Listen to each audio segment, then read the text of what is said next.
No.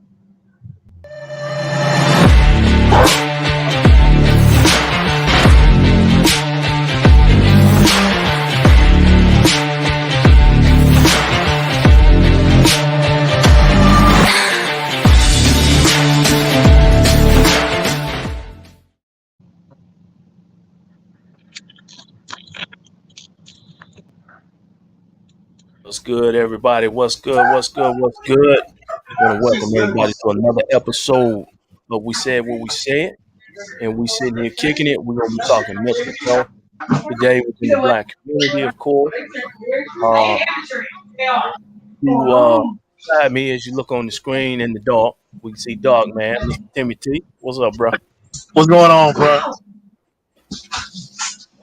And at the bottom, we have the blind White man. Mr. Invisible. He'll be on. He'll be on pretty soon. He got to learn to mute his mic. Yeah, We have Miss Crystal Robinson. I had to prep, man. I had to prep. I had to get my utilities right. What you had to iron your shirt?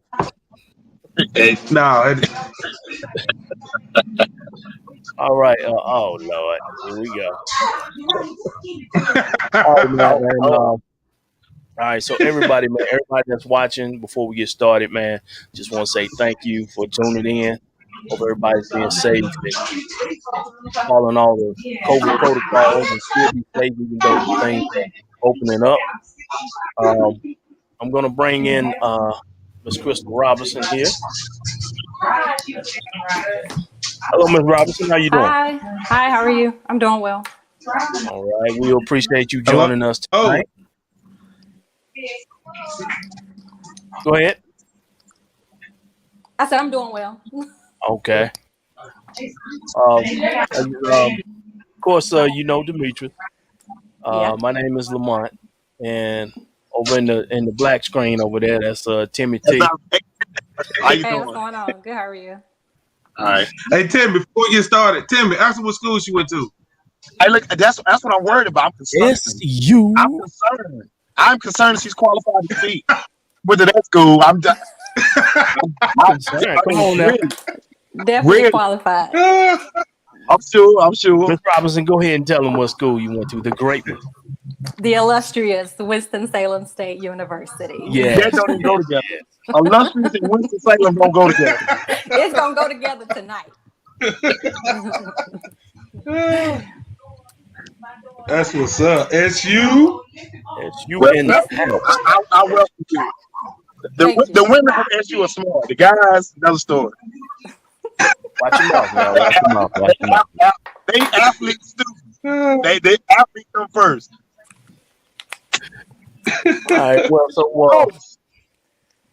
so I hope everybody's doing good this evening, man. So we're gonna go ahead and jump right into this thing. We are discussing mental health, particularly mental health within the Black community. So, Ms. Robinson, give us a little bit about your background first before we dig deep into this. Sure. Like I stated before, I got my bachelor's and master's degree from Winston-Salem State University. I've been in the mental health field since 2006, and I've been a therapist since 2011. I've worked with children, adults, adolescents, families, all of that. So, got an extensive history in the mental health field. Are you from Reedsville? Where? Born in Greensboro, raised in Reedsville. Okay. Yeah. Oh, she a Ram, bro. She a Ram. She a double Ram. I know she a double Ram. She used to run track. How you know? She ran track. Yeah. What? Nah, I can't be running no track now. What event? I did the shot put in disc and the 4x1. Okay. Yeah. All right, man. Well, let's go ahead and dig into this thing, man. Hey, so look, let me say this again before we start. Go ahead, bro. So when I talk to we're gonna call you Dr. Robinson. But we're gonna I'm not when we talk to Dr. Robinson, when I talk to I'm not a doctor though. You got to be careful Okay. using that term. But you will be though. We won't go claim it. Ain't Okay, nobody I'll gonna receive sue it. us. Well, we're gonna go on and put that out there, claim it for you. So Okay, I when I talked to her appreciate earlier, she said she was gonna be nervous, not used to something like this. And I tried to tell her we like the homeboys you went to school with. This is a relaxed conversation, this open forum. We just talk and just hey, we chop it up, but we try to address issues of current affairs that's dealing with our community as us as a people. And it's just like with the George Floyd situation, seeing stuff like that, the mental effect that had on us as a people in situations like that. So that's the type of things we'll talk about. But no need to be nervous. We cool, lay back. As you can see, you already kind of enjoying yourself. You're laughing, so we're gonna be all right. Yeah, you just put my business on the street. Now everybody gonna know I've been nervous. See, that's what I'm talking But it's about. cool. Throwing shots It's back. but it's cool though. I appreciate you. I appreciate you. Now, as he did, well, I don't think he covered it, but we keep it real, we keep it raw, we keep it 100. So if there's anything you need to say in a certain way, don't feel ashamed to say it. I just thought I'd put that out there. Um, I cuss every now and then too. Okay. yeah, every now You and then. you okay with that, right? I don't want to offend No, it's you. fine. I have a couple clients that curse in session, so it don't bother If, me. okay, because if cursing bother you, I wasn't gonna do that shit. It's fine, I promise. Okay, so let's dig right into this thing, man. First thing we want to jump into is with a lot of things going on in the world, um, the mental health aspect. In your professional opinion, how does that affect our community? Because I'll just say we don't seek that help a lot of times when we should. hmm So Um, how do you feel about that? I can say it has affected a lot of my clients, and even friends and associates and individuals that I've spoken to. But a lot of times when it comes to like the pandemic or the racial injustices, what people don't understand is that's like a secondary trauma. No, it may not have happened to you, but like having exposure to it or witness it is definitely a secondary trauma. So I definitely encourage those who, even sometimes I have to turn the TV off. I don't even watch the news no more. Like I cut that out because Right, it affects me mentally. You know what I mean? right, And I find myself getting angry. Yeah, I really get angry and I get pissed off. So I definitely have to be careful of what I take in and what I internalize because it definitely affects my mood and my thought process. And I don't want to project it onto anybody else. So I definitely say in the Black community, like definitely reach out to whomever, like a professional counselor, whomever you want to seek out, because that's what we're here for. We consider mental health therapy like a preventative measure. You don't have to necessarily say, oh, my symptoms or my situation is not severe enough. No, you could be dealing with stress, everyday stress. You know what I mean? Just to seek out help. So it definitely has impacted the people in the Black community. And you also find people saying, well, I'm not crazy. Seeking therapy does not mean that you're crazy. It just means you need extra assistance with things that you're dealing with and that's going on around you. right. All right, so Yeah, go ahead. so you are a therapist, a licensed therapist. Yes, I'm a licensed clinical mental health therapist. Okay. Is there any I'm sorry. I'm sorry. Is anybody in particular you like that you deal mostly with adults or children or what's your specialty, should I say, if you have a specialty? Yeah, currently at my current job, my full-time job, I work with kids, adolescents, college students, and adults. But thank God my last day on my full-time job is Wednesday. I can't wait. And then I'll be going to my private practice full-time. So y'all just don't Congratulations. understand. Congratulations. Congratulations. Yeah, thank you. I Congratulations. appreciate it. I And, appreciate it. and in school you were a psychology major? I majored in rehabilitation counseling. So it's Okay. just like an umbrella. Mental Okay. health therapist like an umbrella. what falls under the umbrella of rehabilitation counseling. Okay. So, University. dealing with, you said you deal with adolescents, students. Doing for the age ranges, college students, for instance, what are some of the biggest things that you see them dealing with on a daily basis, or stress? Is it grades, finances, outlook on their future? What do you think? Recently for my private practice, I've been getting a lot of college referrals, which surprised me, but a lot is dealing with depression, anxiety, school stress, dealing with the pandemic, family issues, of course, COVID and family members passing away or whatever the case may have you. And sometimes it got to the point where, okay, I made it up until this point and I should have received help back then, but now they're decided at this time, okay, I need help. So that's why I was speaking about the preventive measures. If we start early, I mean, it's good to get help now too, but that's why I was speaking before about the preventative measures. Even checking in, you got to think, you go to the doctor to get a physical to make sure you're straight, right, physically. So we think the same way for mental health. Yeah. Yeah. All right, so we had a question from the comments. Where will your practice be located in? Right now, I'm only, because of COVID, I'm only doing virtual, so teletherapy. Okay. So do you So have I'm hoping to get an office soon when everything's good, because I definitely like the personal connection. okay? You have any type of information to get in touch with you, or Yes, know your? it's www.imattercounselingservices.com, or you can give me a call at 336-365-5340. Okay.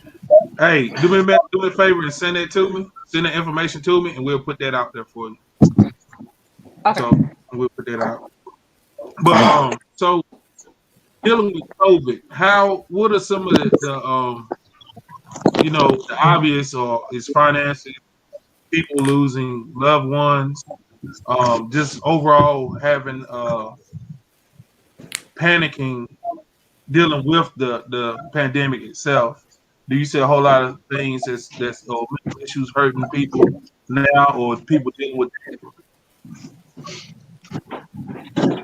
for us as a people? Do you see a lot of us, meaning African Americans, willing to say, "Hey, this is overwhelming to me. I can't deal with this now like this. I need some help." Do you see a lot of us coming forward? Recently, within the past year, there has been an increase in a lot of African Americans, a lot of us coming out for help, just because they need to vent, or they need to process and make things make sense because of what's going on. Because we don't know what's going to happen next. We just know the virus came and we got to be careful. We got to do all these precautions. And so just trying to help them make it make sense and process it. Feel what you feel. It's okay. Even I have those moments when I was like, I don't know. We just don't know. So, All right. So I have a question. In regards to mental health with particularly black men,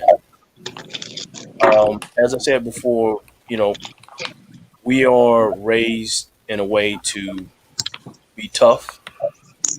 Um, if a little girl falls down, she's petted up by the parents. But if a little boy falls down, he's told to, don't cry, be tough, be a man. Um, do you think that has like long term effect on the black male? I definitely do. And even on my caseload, like you don't even see a lot of black men coming in for help.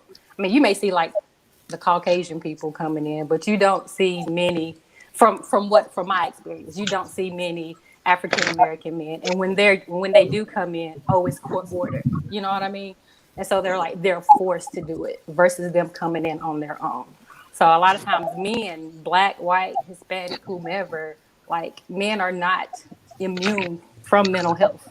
I mean, like it's okay to seek help. Like it's okay. We don't have y'all. Granted, we love y'all. We love our black men, and we know y'all strong. But hey, we get a little weak sometimes. It's okay. You can't pour from an empty cup. In your professional opinion, how do you feel that drug abuse weighs in on mental illness? Because I think sometimes, just in my personal opinion, I feel like sometimes we self medicate with drugs in order to get around how we're feeling. Even slight mental illness, I think we try to mask with drugs to just cope with it. Do you agree with that? Yeah, I definitely agree. I'm not a substance abuse counselor, so let me put that out there. But I have worked with clients who are dually diagnosed, meaning they have a mental health diagnosis and a substance abuse diagnosis. But I've had seen individuals who use drugs as a coping mechanism, um, and it definitely has affected the way they function. I'm gonna put it like that's the best way I can put it.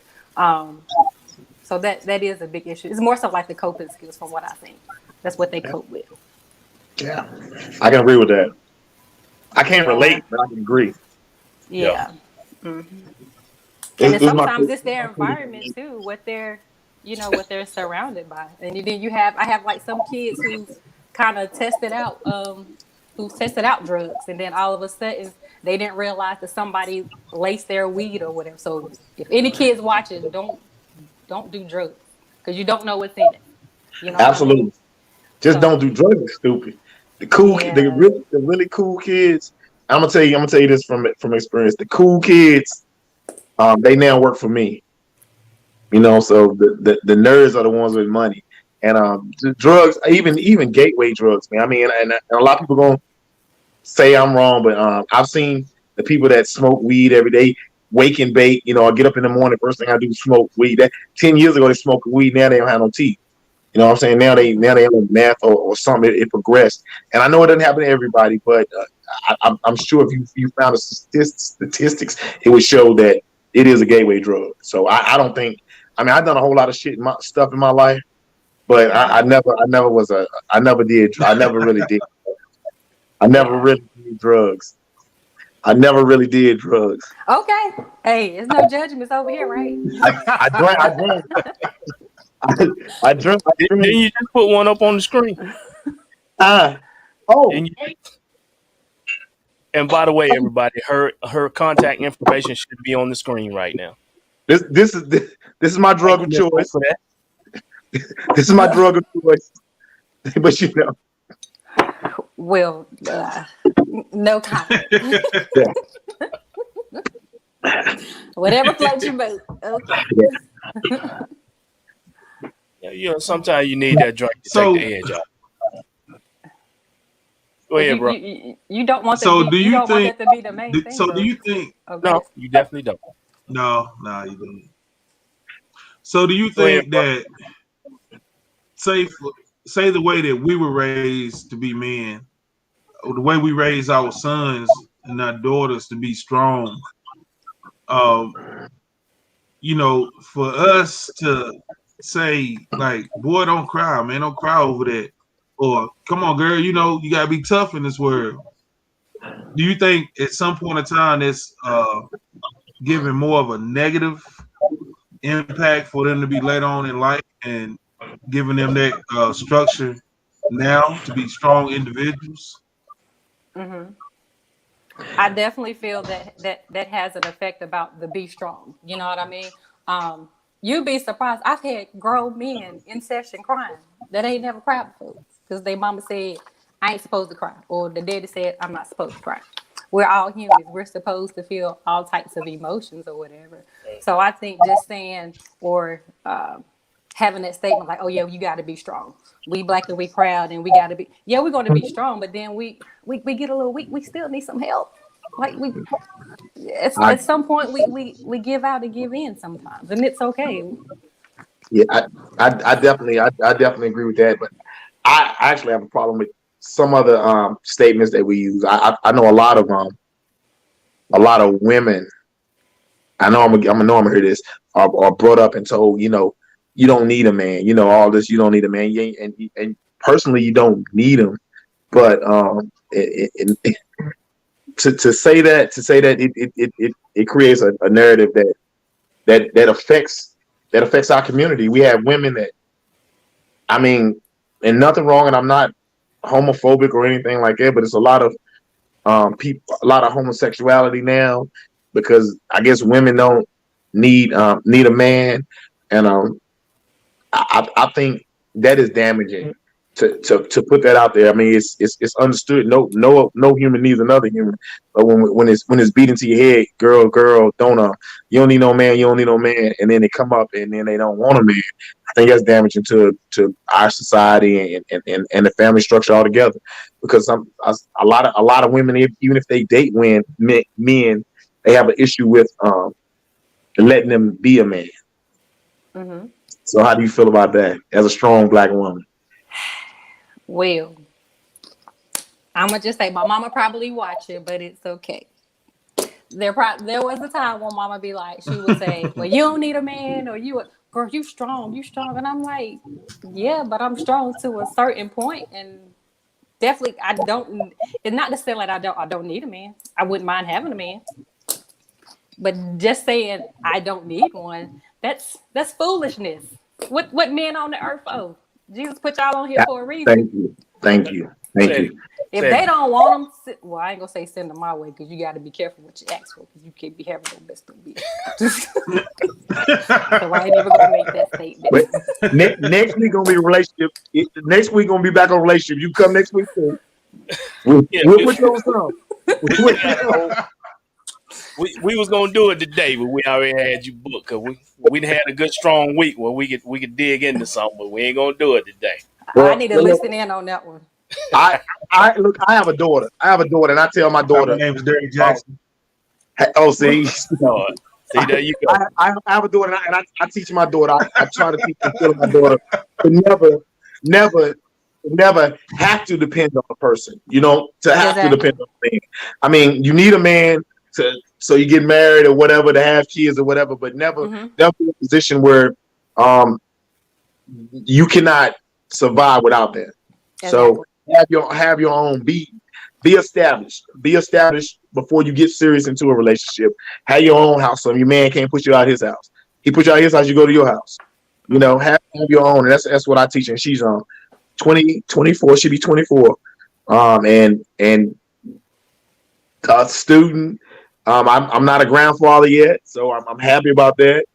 I just think, and her mom did a great job raising her. Her mom keeps her grounded, and she's always been a good kid. And I think she stressed out a little bit in school too. Since we're talking about mental health, she was worried about grades and all of this. And I told her I didn't care if it took her 10 years to graduate, like most Winston State people. I just said, yeah. It's okay. It don't matter how long. It's always them Eagles that be hating though. It's cool. It's always them Eagles that be hating. Listen, man, I'm prepared. Listen, I think they're gonna open. I think we're back open for homecoming this year. So I got me some Eagle shoes. So I'm gonna show them to you in a minute though. Okay, we gonna see. You ain't got no Winston State shoes. We give out degrees. We don't give out shoes. Boom. Oh God. That was a good one. Hey. That was a good one. But we talk about college students. Even for my kids now, they're in the 3rd and 4th grade, and they're virtual students. I mean, it stresses them out, not less me and Cicely. It stresses us out because now, like our everyday routine since this pandemic hit has been shifted to where it basically we have to either, if it's a lack of rest, it's a change in work schedule. Everything is different now. Right. I see the shit. But this pandemic was like stressful for us. Yeah.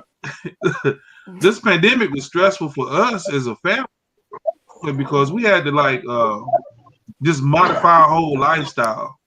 And it took some time. It took time to get acclimatized to it.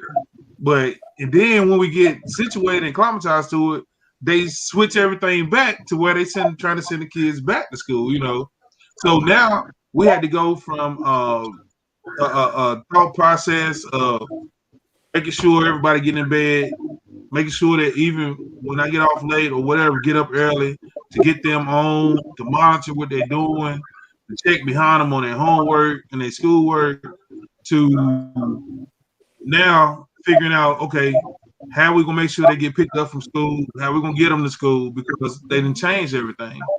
And I'm like, man, this flip flop is stressful. Like it's stressful for us, but we maintain it because we constantly talk. We constantly talk about it, and we try to work those problems out together instead of one of us just basically taking the whole problem on our own shoulders. And I think that goes back to something. I think conversation is the key to 99% of all the problems in the world. It's Mm-hmm. conversation. I feel like if people could just have conversations, Communication. if governments can have conversations, if countries have conversations, relationships have conversations, if the pastors have conversations, if everybody just had conversations, this world will be so much better. Just like when somebody seek help for mental issues, Mm-hmm. that's conversation. That's Right. you doing your job to try to pull out some inner thoughts and inner concerns in them out that they wouldn't normally talk to somebody Mm-hmm. else. And I commend you on it because it takes a different breed of person to be able to, for one, pull it out of people who don't want to talk about it, Mm-hmm. and for two, to be able to deal with what they tell you. So with that being said, like, do you sometimes feel overwhelmed with some of the stuff that people talk to you about? Overwhelmed ain't the word, but let me kind of go. I'm gonna answer that question, but I want to kind of go back because you were saying something about you and Cicely and how all the changes and trying to get adjusted. And I think the main thing, well, not the way, well, another main factor is the kids. I don't think people realize, yeah, adults we got to deal about Yeah. work and trying to get the kids, but then what about the kids? They have increased anxiety as well. It's a lot that they probably don't talk to their parents about. So that's why I make sure my sessions are private, unless they trying to harm themselves. But kids, they will dump a lot. And that I would definitely encourage parents to talk to the kids. You would be surprised about what they say and what they express. I mean, it's a lot. It's heavy, and sometimes I gotta kind of hold back the tears. I'm like, what? Y'all don't talk. Y'all didn't talk about that. So a lot of times I have to kind of stand in place just for a bit and then kind of convey it to the parents so that they can implement it at home in the conversation when y'all at family dinners or having family night or whatever. So I just definitely want to point that out there. Um, as far as myself, it's a lot. This past year has definitely been a lot. You got to think we're getting adjusted to as mental health therapists, and then it's like we already dealing with the normal mental health issues that they currently have, and then you have to deal with the pandemic. So all of this system, let's say I've gotten into a place where we're at a baseline and they're doing well, right? And then boom, everything's chaotic. So now it's like, dang, all the work I had to go back and start all over because it's a lot, and then it's taxing because then you got people reaching out, crisis. People are in crisis as well because they don't know where they're gonna live, what's gonna happen the next day, what life gonna look like. I mean, it's a lot for us to try to figure out as therapists. So that's why they encourage us as therapists to see a therapist. I mean, I know that sounds weird, but we are encouraged to see a therapist as well so that we can definitely dump onto them and process our feelings. Because sometimes they be like, we off at 5 o'clock, but sometimes 5 o'clock ain't it. Tonight I'm working. After this, I'm gonna still be working. So, Yeah. I mean, it's a lot. Yeah. Oh, so you on the clock during this interview then? I now, no, I didn't say that. I ain't pushing no clock. It's just some minor stuff. I'm preparing for my last day. Okay, but let me ask you this, and this is something personal for me. Um, the effect, when you go through a separation and a divorce, um, the effect that it can have on the child. What's your opinion on that? Um, I would say I actually had I think he was like 10, maybe 10 or 11. His parents were separated. His parents have been together since they were born. And then the parents were trying to feel like, well, why is he acting out? Why is he doing this? And he's all over the place. Ma'am and sir, this is something traumatic. That's a trauma.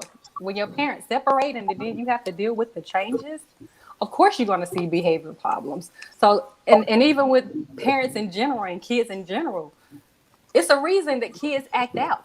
And they're like, go somewhere and sit down. Don't do that. You're not allowed. No, kids are allowed to feel what they feel. You know what I mean? So we're encouraging them to talk. It could be something that happened in school. It could be something that they overheard you say. We don't know. And then they try to process and try to make it make sense. And trying to figure out, okay, what does that mean? You know what I mean? So I would say having those conversations and just being open and honest about it. Of course, you don't want to get too in detail with your marriage and the divorce, but, explain it to them in a way that they can understand. Right. To calm those anxieties and those worries. Yeah, I think I'm I was maybe 12 or 13 when my parents got a divorce. I think I'm maybe 11 or 12 when my parents got divorced. But I was a different thinker. I was like, man, shit, I get 2 Christmases. True. Yeah, so it did, but it bothered me later. I didn't realize that it bothered me until I became an adult, and I realized why I did the things that I did, and why I worked so hard to keep my marriage together while my child was young, because I knew the effect. I mean, you say it don't bother. I don't care, but it does. Deep down, you're like, why is your dad not here? Or, not that he wasn't in my life, but why is he not living here? And then you go out and get another family, and then now I got stepbrothers and stepsisters, and you feel like, man, damn, he with them. Does he love them more than he loves me? Those are the kind of things that you go through, and you don't. Sometimes you hide by acting out. And I was the worst student ever.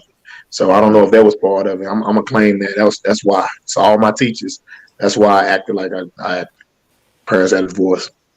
Well, we don't want to say worse. We don't want to say bad kids. Nah. It turned out okay. I was bad. I was bad. I'm gonna just be honest with you. Nah. You can't put that on that. Listen, I did. That's why. You can't put that on that. That's why. Listen, I know they don't use this term anymore, do they? I was Willie M. Like a motherfucker.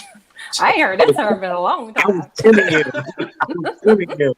They were like, But real quick, everybody that's watching, man, please hit that heart button, share this content, help us get this out, help us get this word out. We're having a great discussion with Miss Crystal Robinson, Dr. Crystal Robinson. I'm not a doctor. We're going to claim y'all it. Y'all speaking. Okay, I receive it. We're going to claim it. Dr. Dre, he ain't no doctor. He called himself doctor. Well, that's right, Dr. Dre. All right, well, hey, look, piggybacking on what Mike said about relationships. Let's go back to what Mike was talking about for relationships. Not only the child, but what about the parents themselves? I mean, you said says the man. The mental stress that has on the parents. There you go with that Derek Jackson talk. Yeah, there you go. All right. I'm speaking in third person. I'm speaking in third person. So, go ahead, when he brought up the topic of third person, so going back, just touching on what Mike said about the effects not only on children, but what effects you think, like, as far as the parents themselves going through separation? Shit, ask me. Shit. You want to answer? It don't matter. You all right over there? Shit rough, dog. Shit bad, dog. Hey, shit rough, dog. It ain't easy, boy. I tell you, boy. There is smiling. I probably y'all be crying like a motherfucker by myself. It's all good, though. No, I'm just saying it's not all bad, but it's definitely not all good, man. It's the one thing you do is you learn what you can handle, because a lot of times you think you can't handle it, but you have to. And now you made the bed, and then we gotta lay in, and that's what we have to do, and it's tough. We not we transparent here. Me and you both. You know, we going through this thing, and it ain't easy. I know sometimes, you know, you like, man, damn, and then sometimes you be like, oh, I'm all right. But in general, me, these last couple years been tough on me. A lot of shit hit me at the same time, and I think if I were a little less focused, I would have needed to come talk to somebody. I probably still need to talk to somebody. I think you should, because I was about to click and go into a therapy session, but I forgot where I was. I can't provide therapy on the platform. I about forgot where I was. My bad. But yeah. Yeah, but as far as me though, man, I feel you on that, Timmy. It ain't all good and it ain't all bad. With me, um, you like I've said before, you gotta take a look in the mirror at yourself, and you gotta find your peace. Mm-hmm. You gotta find that peace of mind. And with me, once I found that peace, I hold on to it. I don't, I do my best not to let anybody disturb that. And a lot of times you do need to talk to somebody, get some things off your chest. Um, but with me, sometimes you gotta chip away at my armor for me to, kind of open up. And maybe that's my fault. That's something about me, but that's just kind of the way I am. Um, Don't apologize for how you feel. It's okay. but Broken no, crayon is still color. no, I ain't gonna apologize it. But Yeah. it's about me, admitting my own faults. Right. I don't, as long as I can admit my own faults, I don't need nobody else pointing them out. But nobody's perfect. I'm not perfect. You know, always be willing to listen. Like I said, I'm better at communicating than I used to be. Just depends on who you talk to. But, but I I think so. feel you. I feel But true. I think so. Well, admitting that that's a level of vulnerability that a lot of men don't typically have. Because they like vulnerability. What's that? I ain't doing that. I ain't about to let my guard down. I ain't talking to nobody about my feelings. But that's okay. Because then once you let your guard in, then you can start working on doing the work that you need to do to get to a place where you need to be. So, I agree. Now we had a question. Well, someone brought this up in the comments. Now, dealing with mental health in regards to losing a loved one, someone that's close to you. Um, what I guess there's no perfect way to approach that. Um, what advice would you give? Because that's something that's you ain't gonna get through it in, I guess, one or two sessions. That's something that you're gonna carry along with you for a long time. I lost my father when I was 10, and for a long time I carried around this thing, at school, like, you can talk about me all you want, and Demetrius know this. Um, I almost put somebody to sleep for talking about my mom. mhm. And my dad was completely off limits, but that was something I had to get past as I got older. How do adults and children deal with that, or what advice would you give for that? First, I would definitely say that there's no timeline for grief, like you were stating. There's different stages of grief. Sometimes people are in denial. Sometimes they're angry. Um, there's no time frame. So take the time that you need to grieve and to feel what you feel, and scream and yell if you have to. That's okay. If you feel like you need to go to a grief counselor who specializes in grief and loss, that's okay. If you want to do journal is a huge. I'm big on journaling. Writing down your feelings, maybe writing a letter to that loved one, processing your feelings. Um, I'm trying to think of some other strategies that I give to clients. Creating a memorial. It's lots of things that you can do to kind of commemorate them, remember them. Even if it's talking to family members, having your own gathering, remembering those good times and remembering what that loved one spoke to you and utilizing it as you go along throughout life. So just remember, it's not a time block for grief. Right. I can. Amen. Amen on And that. my son, he lost his father age 4, and he's 18 now. He's about to be 19 this year. So he didn't understand it when he was younger. He just knew his daddy was going to heaven. That's the way I pretty much explained it because I didn't know how to at that time. And so he had those moments where he would kind of like act out here and there. And then as he got older, I could tell the behaviors change. And then I was like, okay, we might need to go test the waters and talk to a therapist. I'm sure he doesn't mind because I tell my story all the time. I tell her all the time.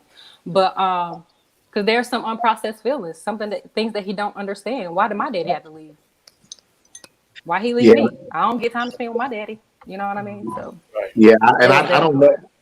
I don't know if it's easier for an adolescent or an adult to take it because, I mean, you guys know I lost my mother a year ago, in February, and shit, I don't know, that it beat me down. It beat me down that whole year, and then I just had to come to grips because I guess I was in denial, Then I Mm-hmm. had to come to grips that she was gone, and like I said, it wasn't easy because I mean, all of your life, that person has been there. No matter what, no matter who I dealt with, my mom was always there. So I mean, it was some low times. It was some real low times that I had, but I had a pretty good support system. I had some people that I could talk to, and that I wasn't ashamed or embarrassed to cry in front of, and they came over and cried with me, and checked on me, that's another thing we don't do as a community. Hey, until the body's in the ground, we over the house every day. What Right. about that next Monday? That next Tuesday, that birthday, that Christmas, that Thanksgiving. Those are the days that you miss that person the most.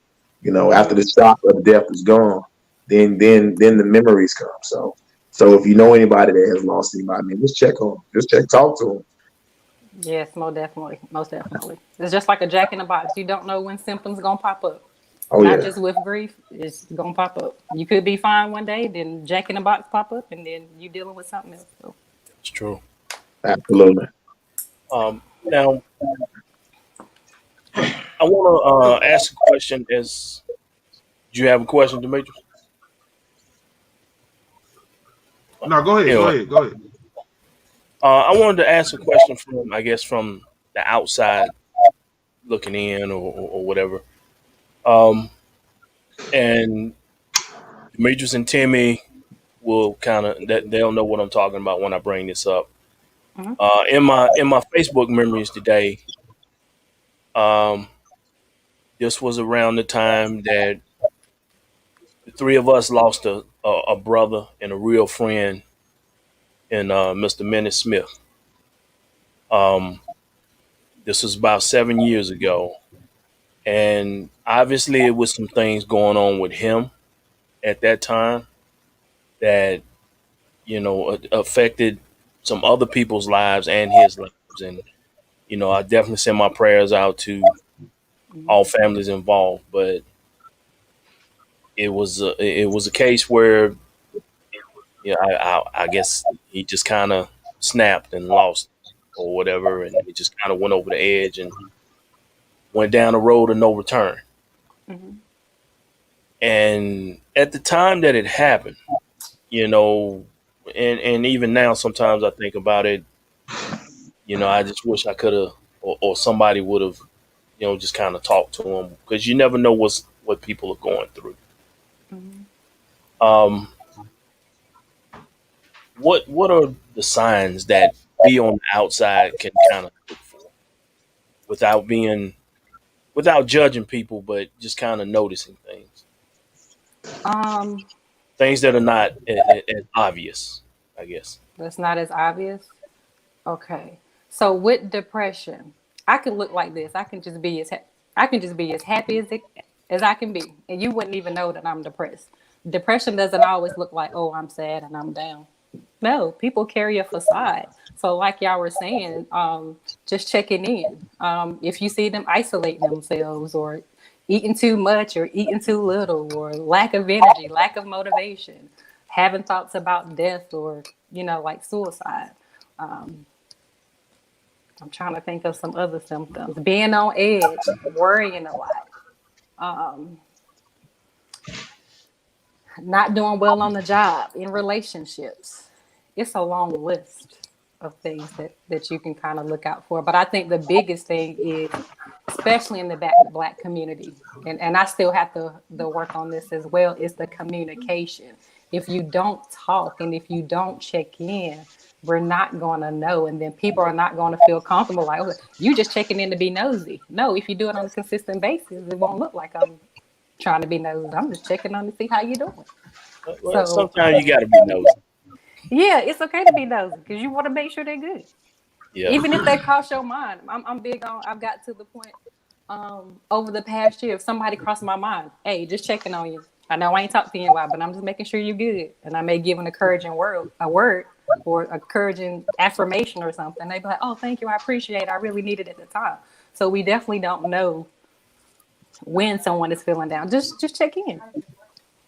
Take a couple seconds to send a text message, then a phone call. Yeah. I think for me, I be 48 this year, and now I'm more focused on checking in on my friends and my homeboys, and just people in general, asking, hey, how you doing? How your day going? And just like me and Timmy both, we managers at our jobs, just checking on our employees like every day, just asking them, hey, how you doing? Just going up, showing gratitude for them even coming to work, and just asking them every day, how everything going all right? You doing good? I see that you may just go up to a person, just ask them how their day going, and that may change their whole outlook on their day, because it shows that somebody actually cares about Mm-hmm. what they got going on. Mm-hmm. And but I it took me a while to get to that point. Like, I felt like me and Mike and Timmy, we've been boys forever, and we always could tell when something was bothering one of us. Mm-hmm. But the way we were raised, from my parents to playing sports at Reasonable, from going to Reasonable, and just overall, it was to the point where, oh, he gonna be all right. We just left it alone. Like Mm-hmm. we grew up, like, especially in high school, the mentality of, if mind over matter. If you don't mind, it don't matter. And it took me a long time to break that mental thought process. Because yeah, you should mind a lot of things, and a lot of Mm-hmm. things should matter to you. The small Exactly. things matter. And it took, like I said, and that was just, I don't know if it was just a brainwashing technique to get us to basically go out there and sacrifice everything on the field or in athletics, on the school, just whatever. But it took me a long time just to break that train of thought to mind. If you don't mind, it don't matter. Am I lying? I mean, We had kids, bro. Them kids will make you. Them Oh kids, yeah. but we Oh still, yeah. that make you. but They I make mean, to a everything. point though. But but to a point though, even if you had kids, um, we still had that thought process to, like, it's small, it's minute. They don't even bother me no more. I ain't even worried about that. And then you would, later on in life, you keep dragging it on. Just like if you had beef with somebody in 1998, you still hold on to it. You know Mm-hmm. what I'm saying? It's just things like that. You need to let stuff go, and just be positive. So that's all I was just saying. Well, I think you as you get older, you outgrow some stuff, Yeah. Mm-hmm. and as I said, we have children, so we're trying to teach them better than not necessarily better than we were taught, but not to make some of the mistakes that we made. You know, you know, we definitely had that mentality in high school, and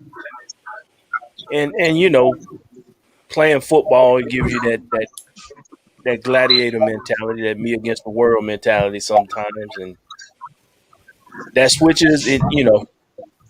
At 16, 17, 18, that switch ain't easy to turn on and off. Yeah. That's definitely true. But see, like that's like you now. You got Jason. Jason is a teenager. Jason is a senior, and Jason is in sports. How did like you don't see that sometimes you teaching him the same things that you found success in the mental thought that you had.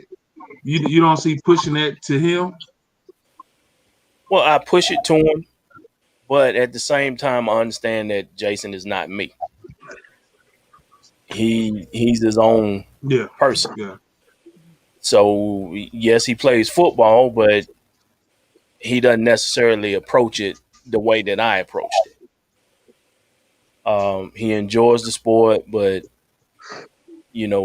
it's a different time, different era. At 16, 17, 18, we was we run the street. We go from practice, shower, and then we out in the streets hanging till we need till the time to go home or something like that. And that's necessarily not him.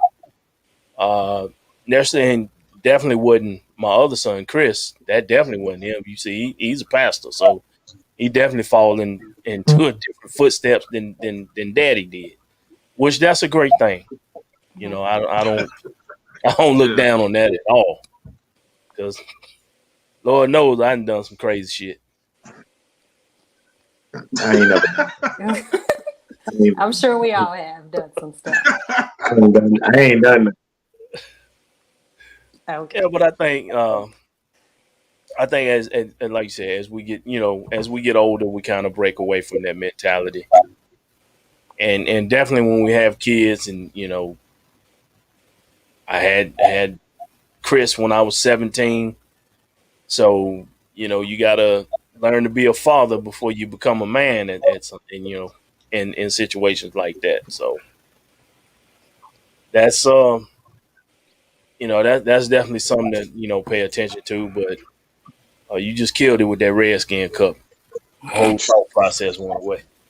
Oh, just while we talking about football and talking about your son, just make sure he's mentally prepared for this ass whooping. Reeves gonna get grand. Look, bro. He I'm just saying. I'm just saying. Well, I mean, let's not act like this the first time he didn't play Reeves. He didn't play Reeves for 4 years. But y'all winning now. We're gonna bust that bubble. No. They all right. They ain't top dog, but they all right. This Reeves was gonna be their first real competition, Yeah. other than Union Pines, and then BY was a strong team. They lost that one, which Reeves will probably BY might give Reeves a little competition, but BY gonna get blowed out. They'll give him a little competition for maybe a quarter. Thank you. But I mean, it's family over everything. So, I I know got to that's roll right. with the son. I know that's right. I'll be cheering for him. Make some good That tackles. that Reeves will overlook it and slip up and let Cummins get a victory. Yeah, I'm gonna stand in the middle of the field and talk trash. Oh Lord. Oh Lord. Oh Lord. But I get to come back home next season because he'll be out of school. So Gotcha. Gotcha. Oh, all right, so go ahead, um, Jimmy. I know it's not on, but it is on. I guess it's on top. Do not forget about April 25th. So Demetrius definitely say something about April 25th. The Mark, Fred Collins March. we're gonna put It's that at the April. bottom of the screen right now. Yeah. Make sure, and I'm gonna touch on that a little bit. I was at the press conference, and if I know I'll be cheering for him. I was at the press conference and I was disappointed. I had some feedback. I was very disappointed in the turnout because it was. I mean, it might have been 50 people there, including the press. And I remember George Floyd. I mean, they were shutting down highways here in Mhm. Greensboro for somebody that's not here. This young man is local. His parents are local. He grew up playing football. Um,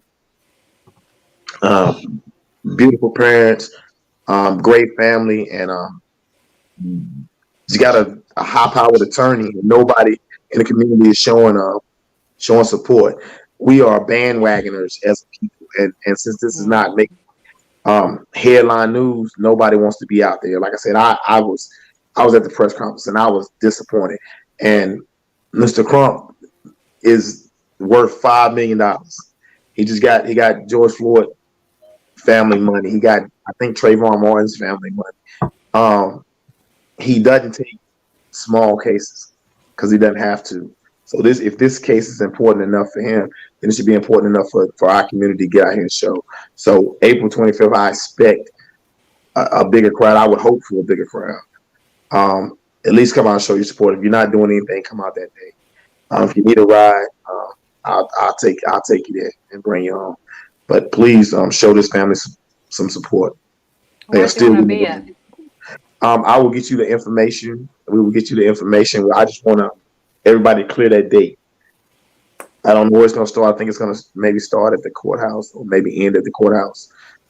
But I'll definitely get you the information as soon as I know all the information. I will definitely put it up on our site and my personal page as well.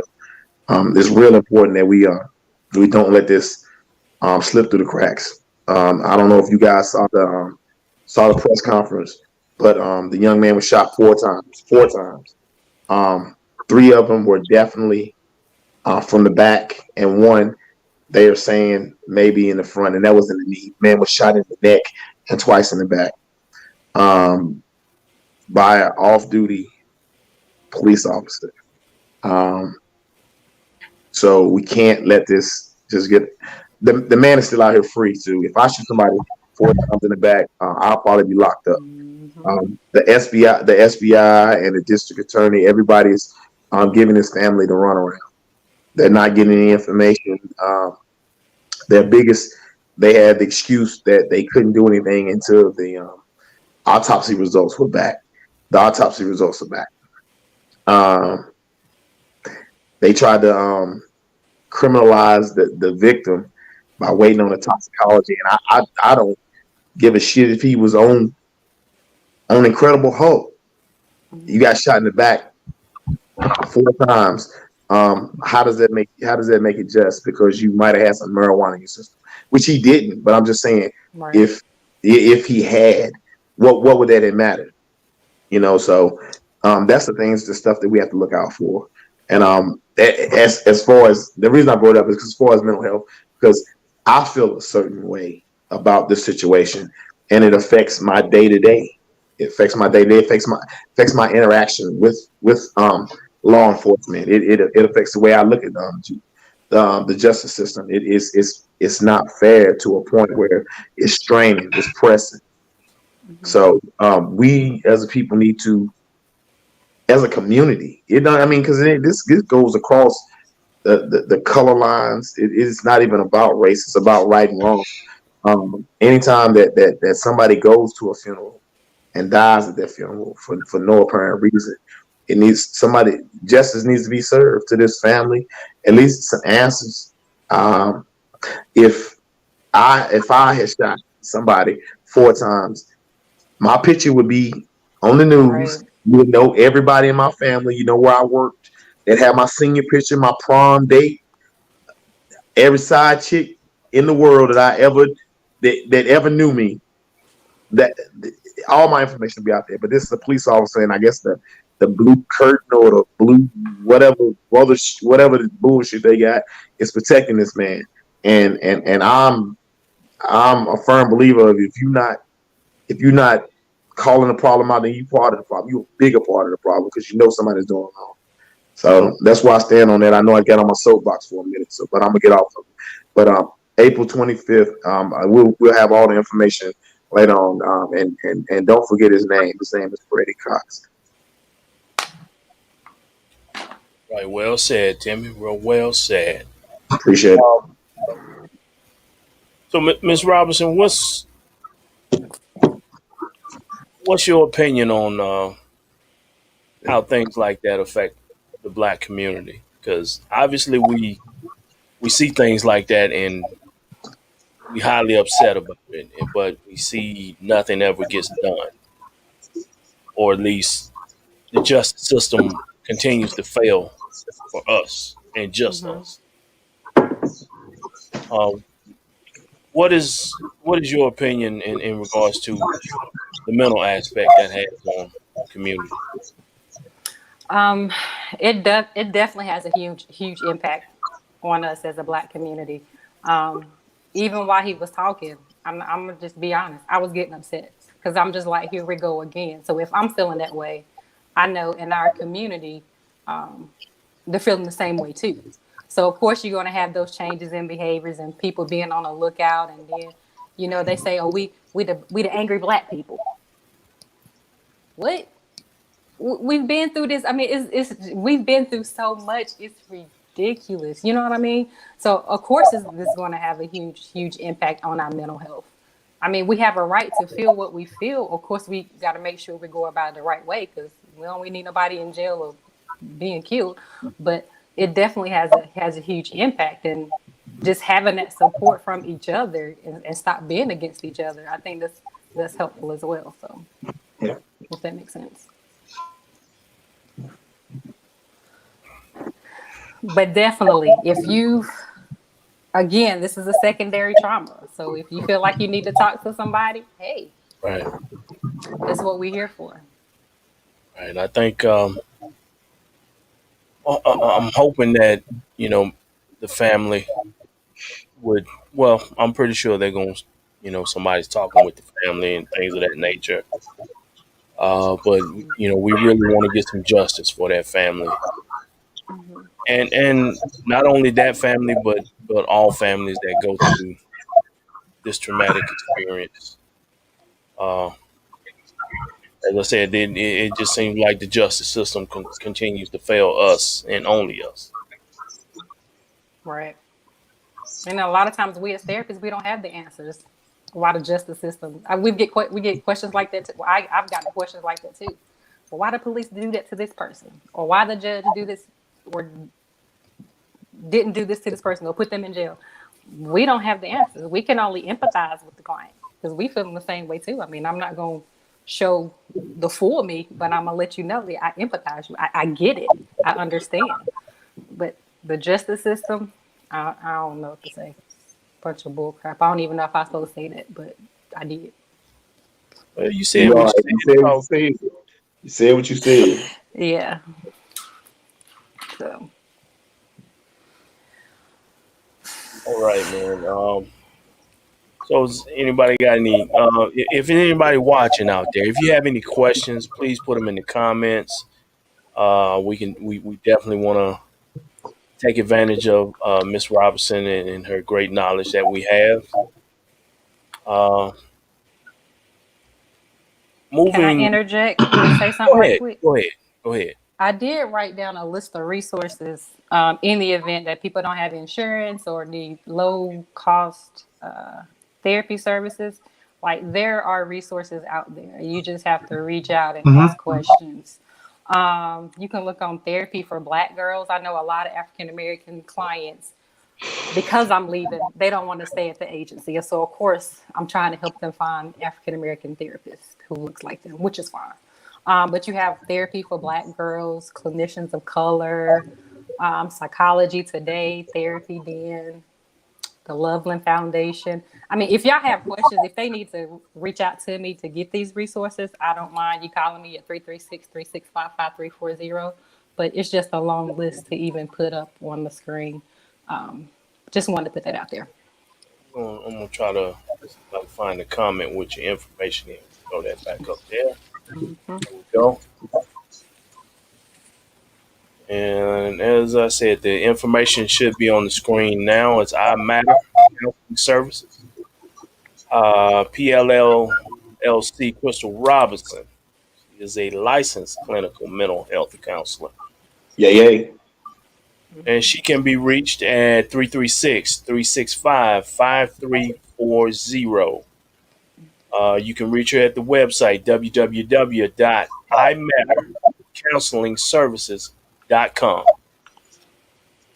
Yes. And so, Ms. Robinson. Uh-oh. Uh-huh. I'm just playing. Go ahead. I'm ready. So, obviously, you've seen the issues of this week. Yeah, you knew it was coming sooner or later.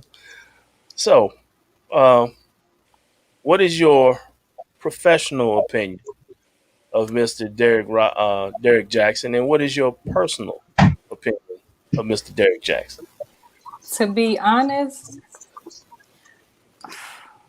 this is we said what we said, right? So I can Yeah, say it. yeah, we got to be a little messy. To be to be honest, I've never been into him. Okay. I'm big on vibes. So if I feel like something ain't right or you with foolishness, I'm not gonna entertain it. Just seeing the videos, I wanted to just wring his neck, to be honest, because it was just tomfoolery. And just seeing his wife, how in the world you gonna get on national social media to show yourself? Like you just look like you was looking. It was just a bunch of mess.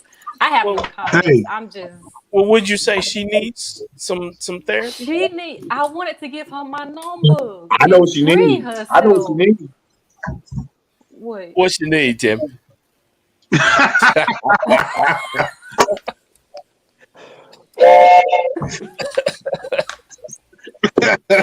Nah, that dude, I tell you, that dudes like that, man. Nothing against dudes like that. They're opportunists, man.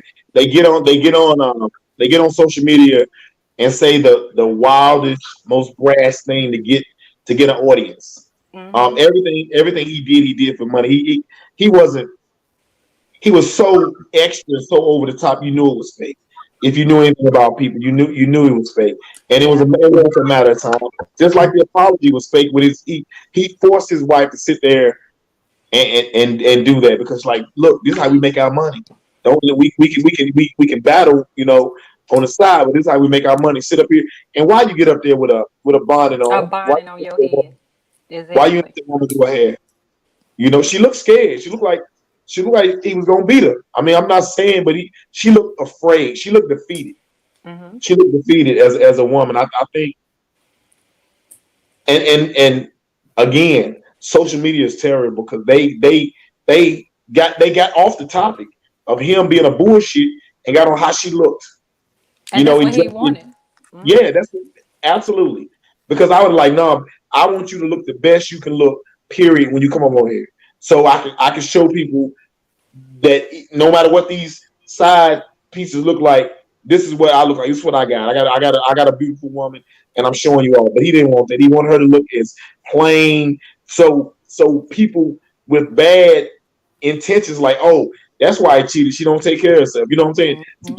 give him the check mark on why.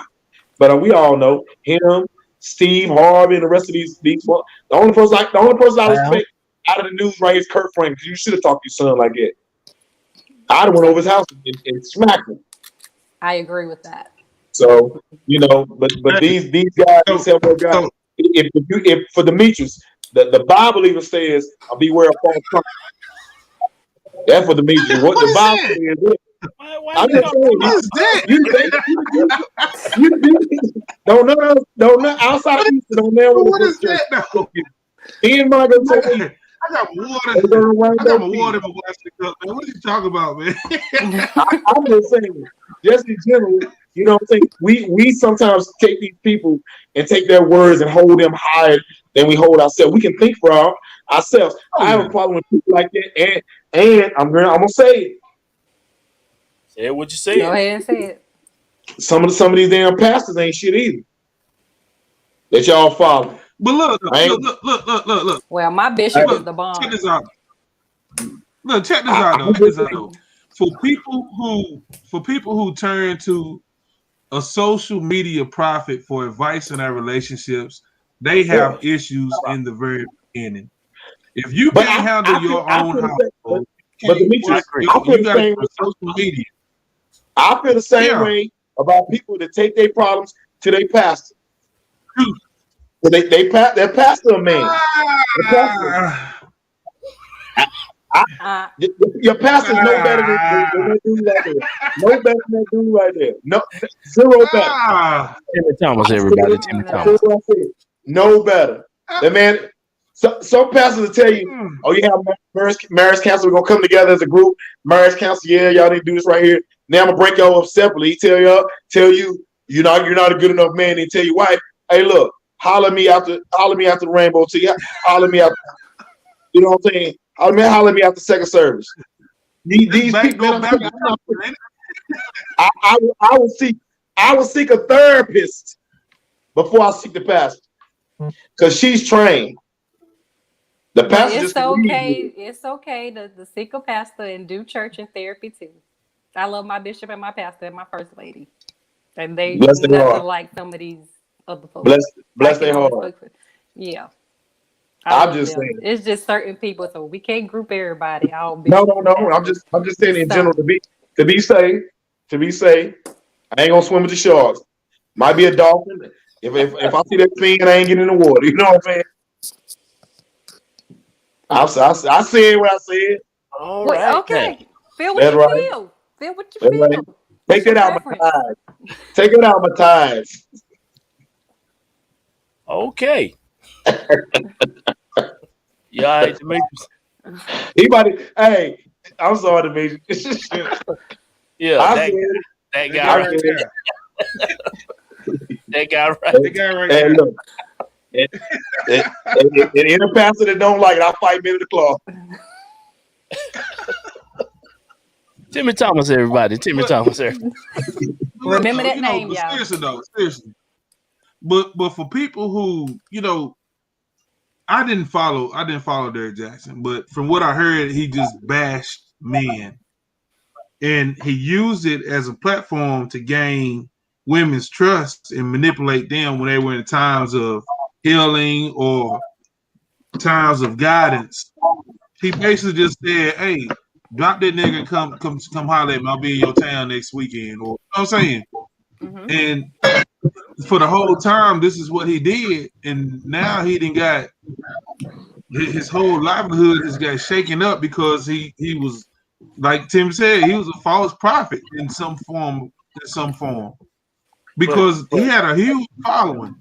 He had a large following of people that looked at Yeah. him and followed him for his advice or so-called advice, and he was trash. The but guy was they still trash. I mean, he gave good.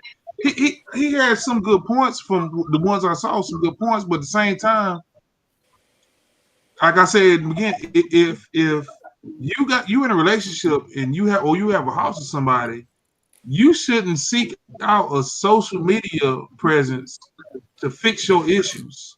Exactly. You wrong right there. You gonna sell it.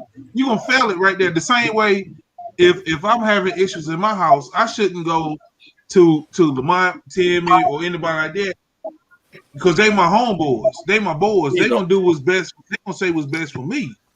Yeah. please don't come to me. I'm terrible in relationships. My record. Take My my record advice at your bad. own risk. Yeah. But I mean, they should never, like, I think the young lady that is saying that she's pregnant by him, the way that she said it started was she was going through a breakup with her boyfriend or husband or whatever, and she inboxed him, and he became an IBK. And do you know what IBK stand for, Miss Crystal? No, I'm not even gonna lie. Inbox killer. Tell her what it is. Inbox killer. So he became an Okay. IBK. Yeah, he IBK. next thing you know, he's sitting there and breaking her back while she's in the time for healing, and he's causing more damage to her than what she even realized Mm-hmm. because she had ended the she hadn't had a grace period for what she was dealing with, and he just took advantage of The, her vulnerability. But Basically, the, that's what she he the, did. she the, made a choice too, so it yeah. you know My first thought of him and why I didn't hold him credible because he's a relationship expert and none of his videos had his wife in it. Ever. The only time you saw his wife is when at the end when he's in trouble. So if I'm a relationship expert, my relationship is going to be my biggest selling point. This is what we have. This is what I have. He didn't do that. All he had was a little tight muscle shirt on. That's what got the women. Little arm, little arms got the women. You know what I'm saying? Baby oil, put baby oil on it. I'm just saying, man. This real spit, man. A lot of women that followed him. it was One eye candy. because of what he said, and because of what he looked like. See, I used to look like that too. Shit, I stopped working out. Shit, too dangerous. Can't be this pretty and have a body. I had to pick one shit. Motherfuckers OD. No, I think in my opinion, man, like I said, I really didn't know who this guy was until this week when everybody started coming out and you see it come across your Facebook timeline Mm-hmm. and that leads you to a YouTube video and then that leads you to another YouTube video and then day after day it just seemed like most stuff was coming out and like Tim said, relationship experts, tend to be people who they ain't really good at relationships, you know. Mm-hmm. So, and then when I find out this brother, he just really just beating down brothers, and He was like I terrible. said, he told ladies what they wanted to hear, Mm-hmm. and Think like a man. Think You like a know, man. One and two. but here's the for thing: real. why you got to think like a man? Why can't you just think like a woman? Steve Harvey too. Don't leave him out with that big fake ass mustache, bald head. You know what I'm saying? I You ain't know, like it when he had that hard ass, flat top ass, tight edge of heaven. Edge of Chicago suit wearing. yeah. big, big elephant leg pants, pastel color ass, damn paisley insides. I I gotta mean, see you all the suit too. the Stoops is fire. Just the man ain't. But it is what it is. Mm-hmm. They wrote their books and they made their money.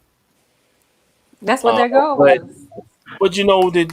the best relationship advice you can probably take is from the person that you in a relationship with, and that goes back to that communication. You know, Huh? Mm-hmm.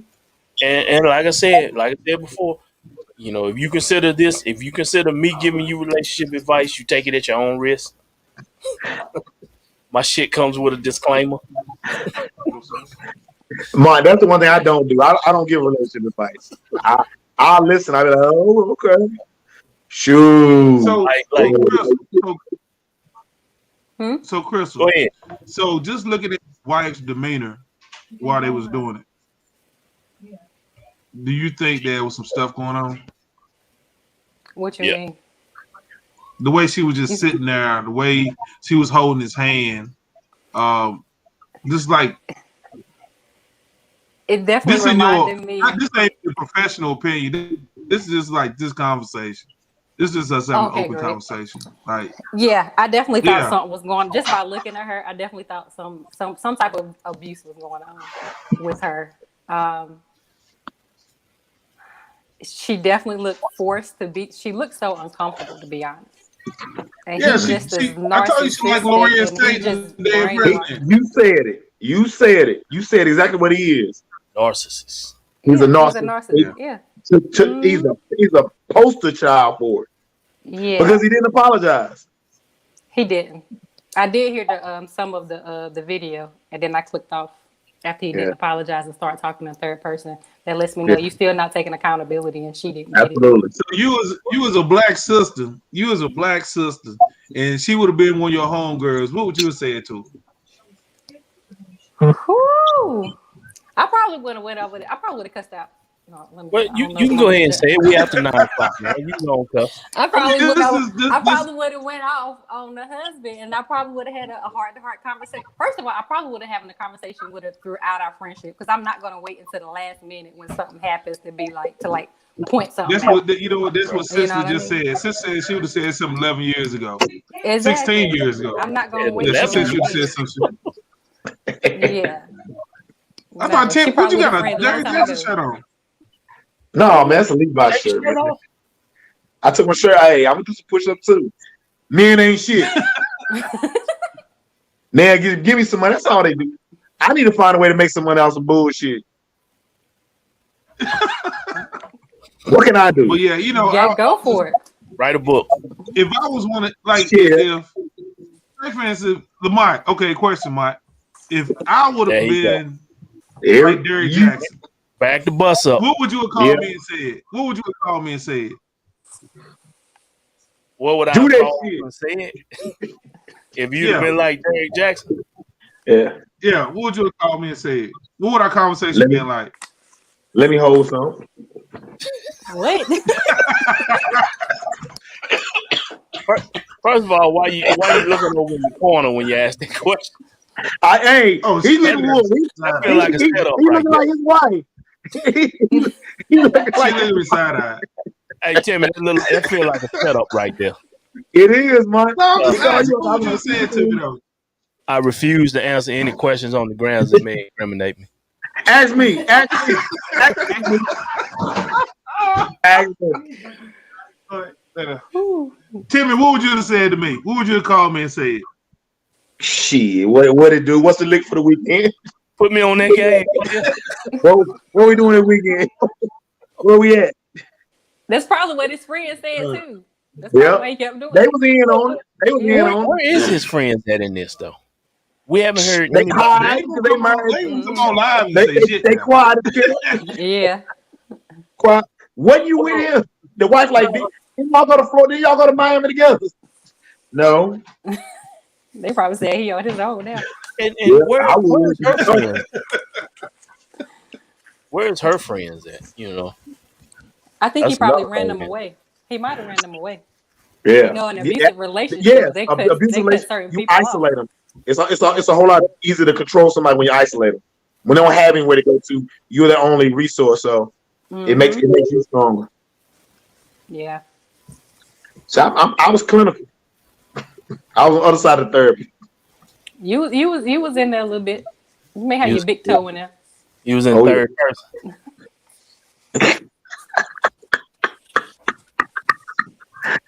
I learned in this Kenneth class. Mhm. All right. Well, look, we've been at this an hour and a half, so it's about time for us to shut it on down. Um, let me bring this up here.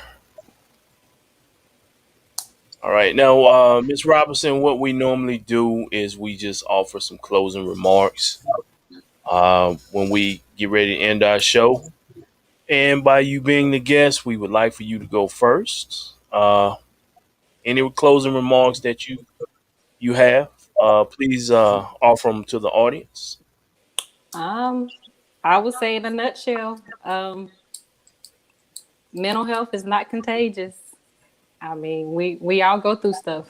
Don't be afraid to reach out and talk to somebody. Like it's okay to see a therapist and talk to Jesus too. That's all I got. Just don't talk to your pastor. Jesus on the main line. You can talk to your pastor, your Boy, covering. If you trust them, it's okay. Jesus on the main line. all right. And once again, as you can see, her information is on the screen. It Yes. is I Matter Counseling Services. Crystal Robinson, licensed clinical mental health counselor supervisor. She can be reached at 336-365-5340. And the website is www.imattercounselingservices.com. And Miss Robinson, we definitely definitely want to thank you for joining us this evening. I Uh, appreciate y'all having me. I feel better now. you definitely Uh, represented the great and illustrious Winston-Salem State University very SU? well. Yeah. You know, I got hype. Got hype a little bit. Whole time was that's looking at you it. like you was intelligent. Whole time.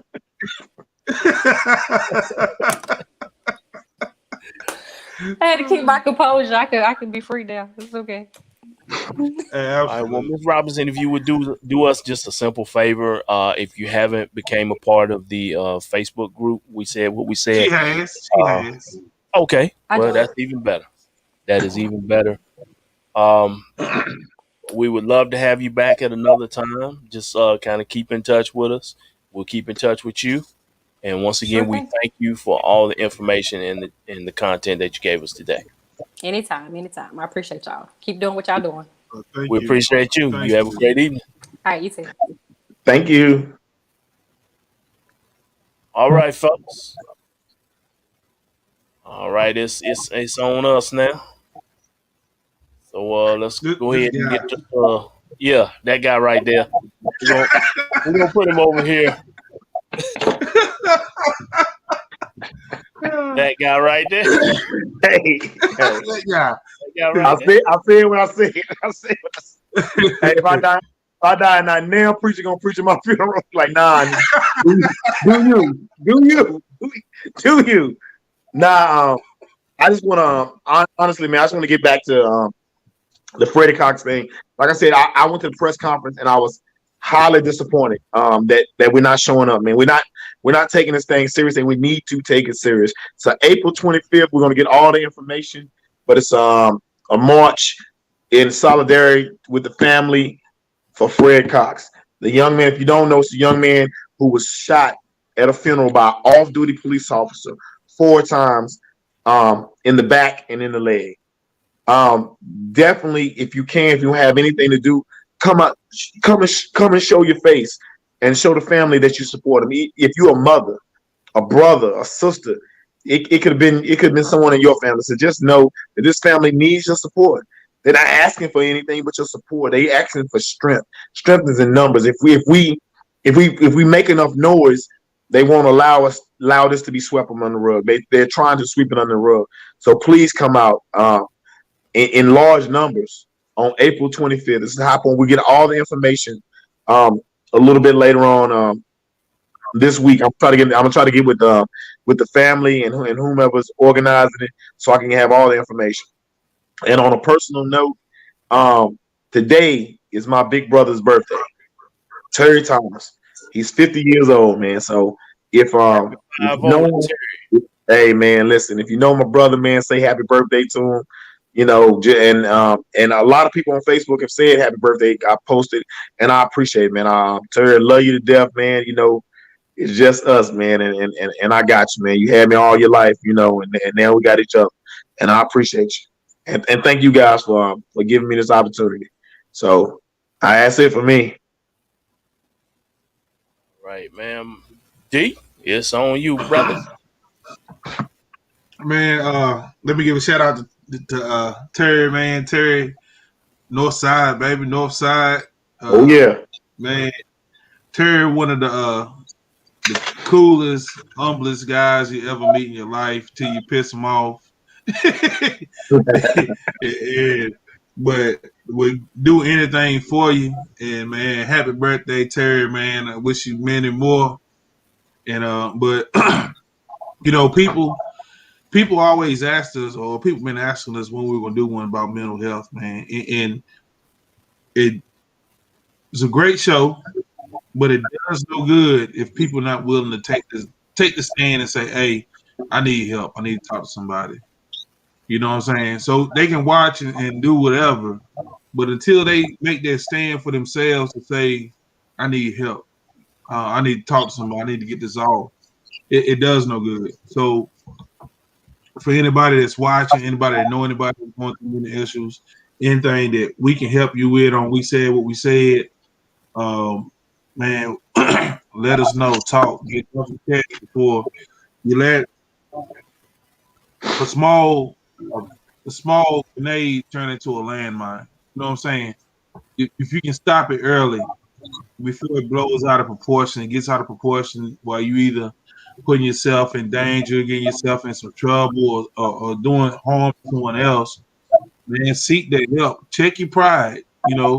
Check your pride. Slide that pride to the side and just fix yourself. Get yourself right. If you're in relationships and they're not going right, sometimes do your self evaluation on yourself before you try to fix the relationship because you may be part of the issue. So once you fix yourself, then you may open yourself up to other situations, other circumstances that's going on with your children. Check yourself first. Do a self evaluation of yourself. Are you doing this right? Are you doing this wrong? But we all got to do it. Us as black men, got to check our pride.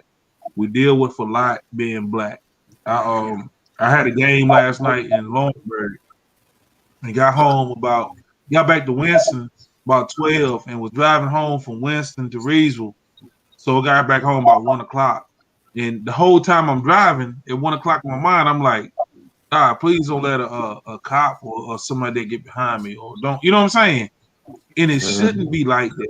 It was stressful for me driving from Winston to Reesville at that time of night by myself, like just hoping nothing happened or any situation happened. So I, I ain't saying anything to Cicely, but I'm telling y'all, like for me, that was stressful.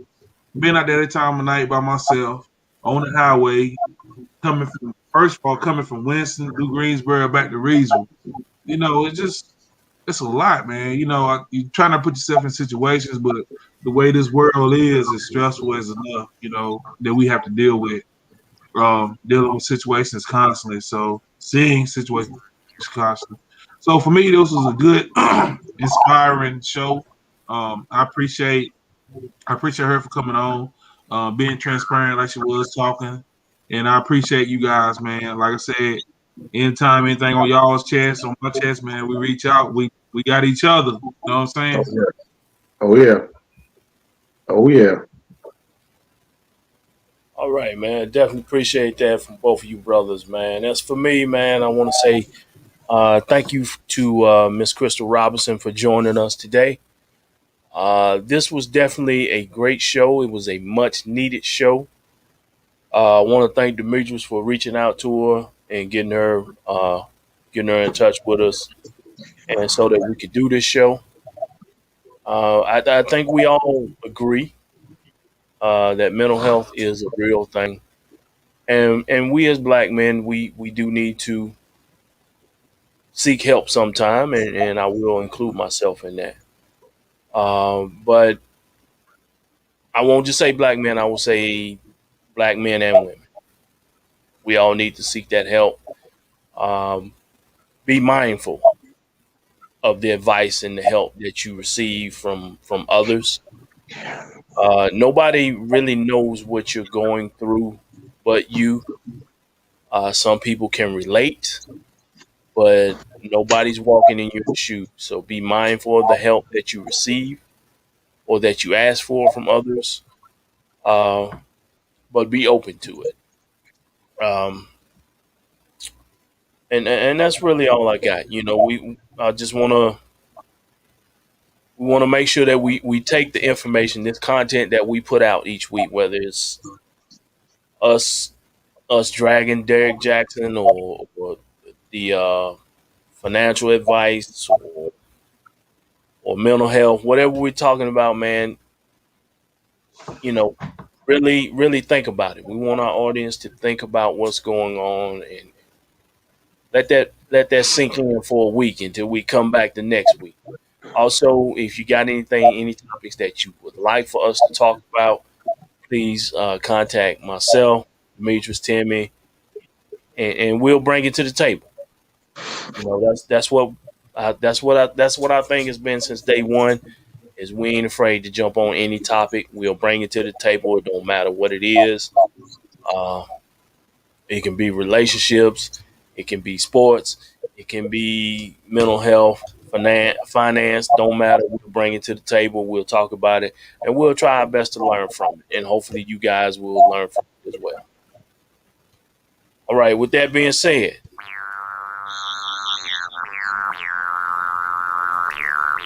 we hear the music playing. Once again, I want to thank Demetrius for putting that video, that interest video up together for us. For anybody that has a small business or a business in general, please get in touch with the one of us in regards to what we're going to do is try to start running those small videos or commercials to promote that business. We ain't asking you to pay anything. We trying to help you. So help us help you. Get in touch with us. Get us a short picture of you promoting your business, whatever it is, whether it's the Last Dons, Sassy Shooters, Southern Arm with Charm, Route 7, Men's Clothing, whatever it is, Energy Dope Couture, whatever it is, get in touch with us. We're going to put something together and we're going to run it during the show. All right, fellas. I thank y'all. I love y'all. I appreciate y'all taking our time and helping us get this thing going tonight. I know it's a holiday weekend next week. So, I don't know, maybe we can try to do something on a Saturday or something. I don't know. We really need to get back together and do it all together live one day. Absolutely. This virtual thing is getting a little out of hand. All right, y'all, man. I appreciate y'all. I love y'all. And as always, everybody, we said what we said. We out. Y'all have a great evening. Peace. You too, bro. All right.